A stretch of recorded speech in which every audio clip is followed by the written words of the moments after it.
आज जो हमारा टॉपिक है उसमें सबसे पहले हमने इम्पीडेंस का कंसेप्ट क्लियर करना है। इससे पहले हम रेजिस्टेंस और रिएक्टेंस के बारे में पढ़ चुके हैं।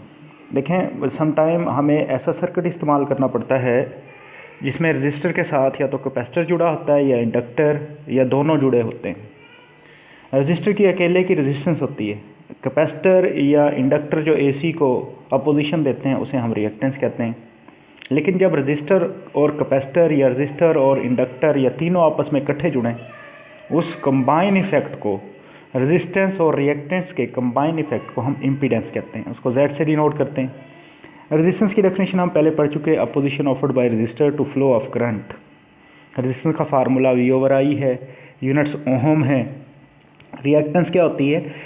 AC की सूरत में कैपेसिटर या इंडक्टर जो अपोजिशन देते हैं अल्टरनेटिंग करंट को, उसे क्या कहते हैं? रिएक्टेंस कहते हैं। X से ज़ाहिर करते हैं। रिएक्टेंस दो तरह की होती है, XC कैपेसिटिव रिएक्टेंस और XL इंडक्टिव रिएक्टेंस। उसकी इक्वेशन भी रेजिस्टेंस के सेम है, यूनिट्स भी सेम हैं। इम्पीडेंस क्या है? जिस तरह मैंने पहले बताया कि जब रजिस्टर के साथ कैपेसिटर या इंडक्टर इकट्ठा जोड़ दिया जाए, दोनों को कंबाइन इफेक्ट को, यानी कि रेजिस्टेंस और रिएक्टेंस मिलकर क्या कहलाती हैं? इम्पीडेंस। इक्वेशन इम्पीडेंस की भी सेम है। देखें, तीनों को डिफरेंट लेटर से डिनोट करते हैं, यूनिट सेम है, इक्वेशन सेम है, तो ये थोड़ा सा फ़र्क हमने बयान करना था। RL सीरीज सर्किट के बारे में हम पढ़ेंगे। जिस तरह अभी थोड़ी देर पहले पढ़ा हमने कि रजिस्टर और इंडक्टर अगर जुड़ें तो कंबाइन इफेक्ट क्या कहलाता है? रेजिस्टेंस और रिएक्टेंस का इम्पीडेंस। मेरे पास एक अल्टरनेटिंग वोल्टेज सोर्स है, मैंने उसको एक रजिस्टर और एक इंडक्टर से जोड़ा है। रजिस्टर का वोल्टेज VR है और इंडक्टर का वोल्टेज VL है।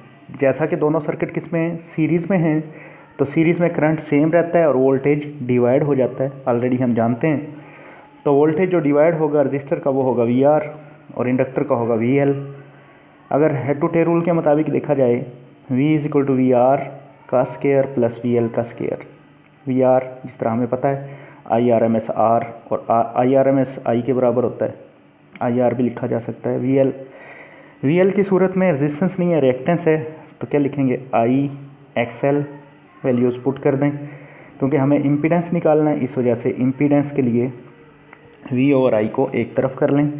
V/I = R square plus XL square. ये देखें, रेजिस्टेंस और रिएक्टेंस का जो कंबाइन इफेक्ट है उसको क्या नाम दिया गया? Z। हमने एंगल निकालना है। एंगल के लिए हमें पता है Y component over X component. Y component क्या है? VL और X कंपोनेंट क्या है? VR। tan theta = VL over VR, theta = tan inverse VL over VR। Values put करें, I कैंसिल हो गए, तो theta = tan inverse XL over R। एक फिगर हमने बनानी है फर्स्ट इक्वेशन के लिहाज से और एक बनाएंगे सेकंड के लिहाज से, इम्पीडेंस के लिहाज से। फर्स्ट के लिहाज से ये फिगर A बनी हुई है। हमें पता है इंडक्टर में वोल्टेज लीड करता है बनिस्बत किससे? करंट से। जैसा कि हमें पता है कि रजिस्टर में ना करंट लीड करता है ना वोल्टेज, तो रजिस्टर का जो वोल्टेज होगा उसे रेफरेंस एक्सिस पे लेंगे। Reference axis mean X axis.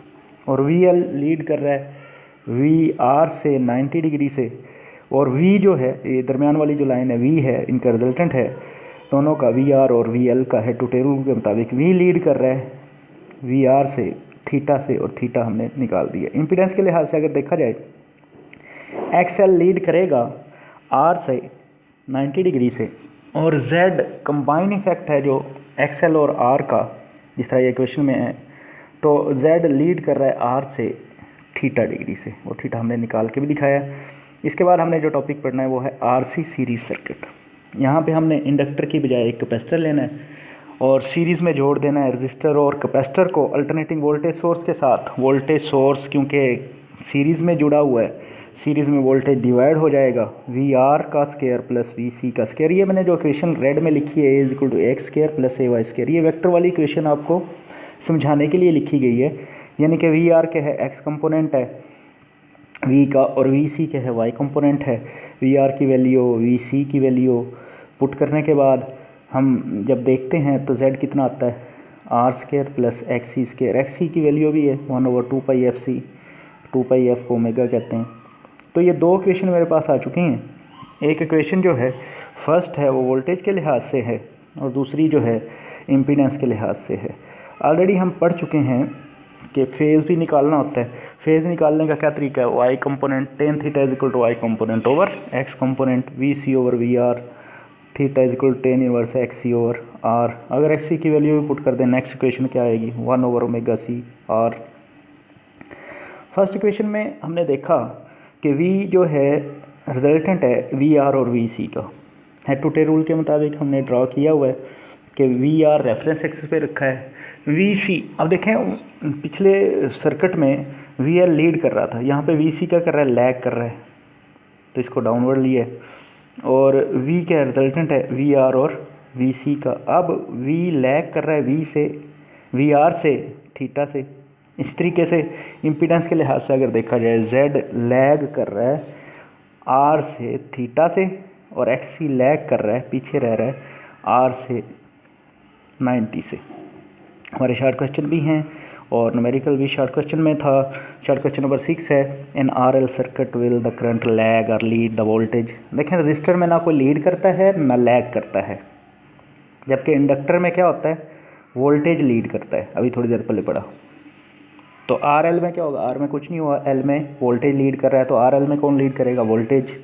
Current से कितने डिग्री से, 90 से। फिर हम वो पीछे वाली जो अभी थोड़ी देर पहले हमने इक्वेशन ड्रॉ की थी, theta is equal to tan inverse V L over V R, और साथ में ये फिगर भी ड्रॉ कर देंगे। तो लिखा क्या जाएगा, आर एल सर्किट में करंट लैग करता है वोल्टेज से 90 डिग्री से, या वोल्टेज लीड करता है करंट से, दोनों तरह से बता सकते हैं 90 डिग्री से। न्यूमेरिकल जो हैं इससे रेलिवेंट एग्जांपल्स, एग्जांपल नंबर 3 में एक आ गया है फाइंड द इम्पीडेंस। जिस तरह हमें पता है इम्पीडेंस क्या होती है, रेजिस्टेंस वाला फार्मूला रखती है या रिएक्टेंस वाला, Z is equal to V और आई, वी और आई गिवन है, जेड निकाल देंगे, यूनिट्स ओहम लगाएंगे। एग्जांपल नंबर 4 में फ्रीक्वेंसी निकालनी थी और रिएक्टेंस ऑफ इंडक्टर दी गई थी, एक्स एल हमें पता है 2 पाई एफ एल, यहाँ से फ्रीक्वेंसी 80 हर्ट्ज आ रही है। और इसी तरीके से एग्जांपल नंबर 5 है, रेजिस्टेंस, इंडक्टेंस, वोल्टेज, फ्रीक्वेंसी दी हुई है, 2-3 चीज़ें आपने कैलकुलेट करके दिखानी है, करंट फ्लो, फेज एंगल।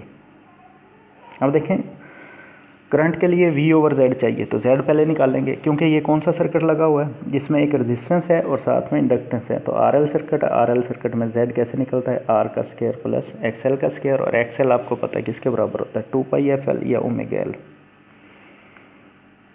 और फेज़ निकालने का क्या तरीका है, RL सर्किट में, सीरीज सर्किट में, tan theta is equal to XL VL over VR, या theta is equal to tan inverse omega L over R। Omega L आप निकाल सकते हैं 2 पाई FL से। तो इसी से रेलिवेंट हमारे एग्जांपल से रेलिवेंट न्यूमेरिकल्स हैं, वो भी आपने देखने हैं, अगर हो जाएं ठीक है, अदरवाइज़ फिर मैं आपको करवा दूँ।